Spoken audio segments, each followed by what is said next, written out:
ہماری شریعت میں جو جائیداد کا حصہ ہوتا ہے لڑکے کو ملتا ہے تو بیٹی کو اس کے بعد ملتا ہے, بیوی جو ساری زندگی آپ کے ساتھ چلی اس کو سب سے کم ملتا ہے. تو وہ جو ہے جو وہ ان کا جو سوال ہے خواتین کے حساب سے ویمنس رائٹ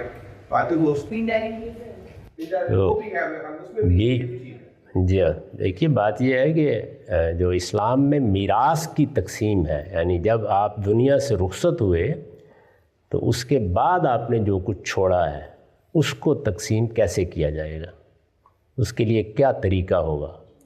تو اس میں بھی جس طرح میں نے ان کے سوال کے جواب میں یہ عرض کیا تھا کہ پہلے آپ اصول سمجھیے. جب بھی کبھی کسی قانون کو سمجھنا ہو تو اس کے پرنسپل کو پہلے سمجھنا چاہیے وہ کیا ہے.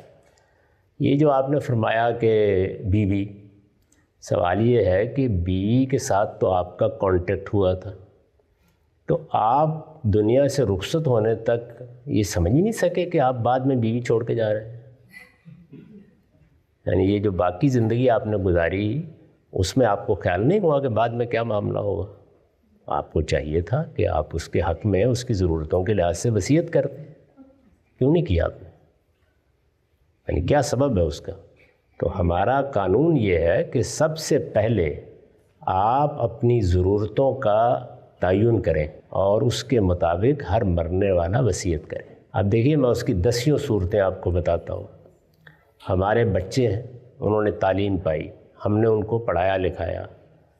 ہمارا زندگی کا آخری مرحلہ آ رہا ہے, ایک بچہ ابھی تعلیم پا رہا ہے, ابھی اس کو بہت سے مراحل سے گزرنا ہے, باقی بچے اپنے پاؤں پر کھڑے ہو گئے ہیں. کیا وہ یہ تقاضا نہیں کرتا کہ آپ اس کے لیے وصیت کریں؟ آپ اچانک دنیا سے رخصت ہو جائیں گے تو وہ بھائیوں پر منحصر ہو جائے گا. آپ کے پاس روپیہ ہے, پیسہ ہے, آپ کو چاہیے کہ آپ وصیت کریں. آپ کی کوئی بیٹی خدا نخواستہ یا بیٹا وہ کسی معذوری میں مبتلا ہو گیا, باقی بچے ٹھیک ہیں اپنی جگہ, آپ نے کیوں اس کے لیے وصیت نہیں کی؟ آپ کی کوئی بیٹی خدا نخواستہ مطلقہ ہو گئی اور وہ ورکنگ وومن بھی نہیں ہے, تو آپ کو خیال نہیں ہے کہ آپ کی بیٹی کیا کرے گی بعد میں اس کے. تو سب سے پہلی بات جو اللہ تعالیٰ نے سورہ نساء میں کہی ہے وہ یہ ہے کہ ضرورتوں کے لحاظ سے, حالات کے لحاظ سے آپ بیوی کے لیے وصیت کرنا چاہتے ہیں, آپ بیٹی کے لیے کرنا چاہتے ہیں, لیکن ضرورتوں کے لحاظ سے. یعنی آپ کو دیکھنا ہے کہ کون ضرورت مند ہے, کس کا مجھے کوئی صلہ دینا ہے, کس کی کسی خدمت کا معاوضہ دینا ہے. 12 ایسا ہوتا ہے سارے بچے چھوڑ کر دنیا جہان میں چلے جاتے ہیں, کوئی ایک بیٹی یا بیٹا اپنا مستقبل بھی قربان کر کے ماں باپ کے پاس رہ جاتے ہیں. تو کیا وہ کسی صلے کا مستحق نہیں ہے؟ پہلا کام یہ ہے. یہ بہت سے جو سوالات میراث کے بارے میں پیدا ہوتے ہیں وہ اصل میں اس اللہ تعالیٰ کی ہدایت کی خلاف ورزی کے نتیجے میں پیدا ہوتے ہیں. آپ ذرا سورہ نساء میں 11-12 آیت نکال کے دیکھیے, اس میں ایک ایک چیز سے پہلے کہا من بعد وصیہ, من بعد وصیہ. میں جو کچھ کہہ رہا ہوں اللہ تعالیٰ کہتے ہیں تمہاری وصیت کے بعد, پہلے نہیں. پہلے تمہارا کام ہے کہ اپنے حالات دیکھو. تو آپ کی بیوی کو اگر آپ کے علم میں ہے کہ آپ ایک ایسے معاشرے میں رہتے ہیں جہاں بیوی کل شادی کر لے, آپ کے علم میں ہے نا سیدنا صدیق 60 سال سے زیادہ کی عمر میں دنیا سے رخصت ہوئے ہیں.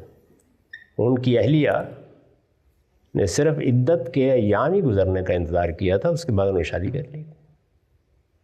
آپ کے علم میں ہوگا کہ ان کی گود میں ایک بچہ بھی تھا اور شادی حضرت علی سے کی تھی. یہ بچہ محمد بن ابو بکر ہے. یہ 1.5 سال کے تھے جب ان کے گھر میں چلے گئے, انہی کے گھر میں پرورش پائی ہے انہوں نے. تو عرب معاشرہ ایسا تھا. ہمارے ہاں یعنی اندازہ کیجئے نا کہ اس عمر میں شوہر رخصت ہو جائے تو کیا عورت شادی کرتی؟ یعنی 18-20 سال کی خواتین کو میں نے دیکھا کہ ساری زندگی گزار دی انہوں نے, نہیں کی. تو آپ اپنے حالات کے لحاظ سے کہ آپ کی بیوی کے ساتھ کیا معاملہ ہونے والا ہے, اچھا وہ کہاں جائے گی, کیا اس کے والدین ہیں, کیا اس کو کچھ سنبھالنے والا ہے.